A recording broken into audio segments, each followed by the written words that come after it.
വയനാട് എടക്കൽ അമ്പുകുത്തി മലനിരകളിലെ അനധികൃത റിസോർട്ടുകളും ഹോം സ്റ്റേകളും പൊളിച്ചു നീക്കി 20 ദിവസത്തിനകം റിപ്പോർട്ട് നൽകണമെന്ന് വയനാട് സബ് കളക്ടറുടെ ഉത്തരവ്. സുൽത്താൻ ബത്തേരി തഹസിൽദാരുടെ നേതൃത്വത്തിൽ നടത്തിയ പരിശോധനാ റിപ്പോർട്ടിന്റെ അടിസ്ഥാനത്തിലാണ് സബ് കളക്ടറുടെ ഉത്തരവ്.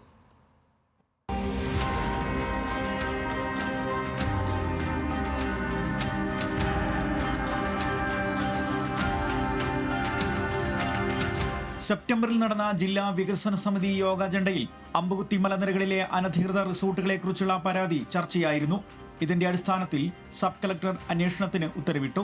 സുൽത്താൻ ബത്തേരി തഹസിൽദാർ, ജില്ലാ ജിയോളജിസ്റ്റ്, ഹസാർഡ് അനലിസ്റ്റ്, ജില്ലാ soil conservation officer, mining irrigation executive engineer തുടങ്ങിയവരുടെ സംഘമായിരുന്നു പരിശോധന നടത്തിയത്. ഈ മാസം 9-നാണ് സബ് കളക്ടർക്ക് റിപ്പോർട്ട് സമർപ്പിച്ചത്.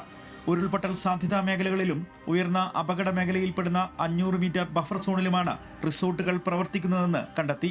ഇതിൽ തന്നെ അമ്പുകുത്തി 19-ൽ പ്രവർത്തിക്കുന്ന റിസോർട്ട് 48 ഡിഗ്രി ചെരിവിലാണ് സ്ഥിതി ചെയ്യുന്നതെന്നും റിപ്പോർട്ടിലുണ്ട്.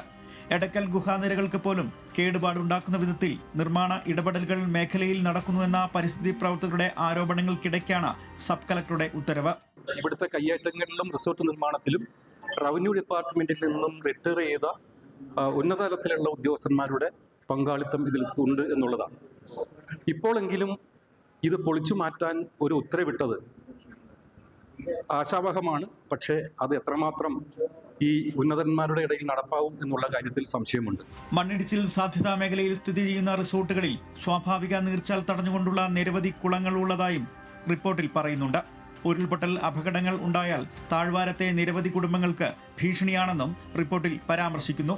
അതുകൊണ്ട് തന്നെ എല്ലാ മുൻകരുതലുകളും ഉറപ്പുവരുത്തിക്കൊണ്ട് ജില്ലാ ജിയോളജിസ്റ്റിന്റെ നേതൃത്വത്തിൽ അനധികൃത നിർമ്മാണങ്ങൾ പൊളിച്ച് ഉറപ്പുവരുത്തി ജനുവരി 8-ന് രാവിലെ 11 മണിക്ക് മുമ്പായി റിപ്പോർട്ട് സമർപ്പിക്കണമെന്നാണ് ഉത്തരവിൽ പറയുന്നത്.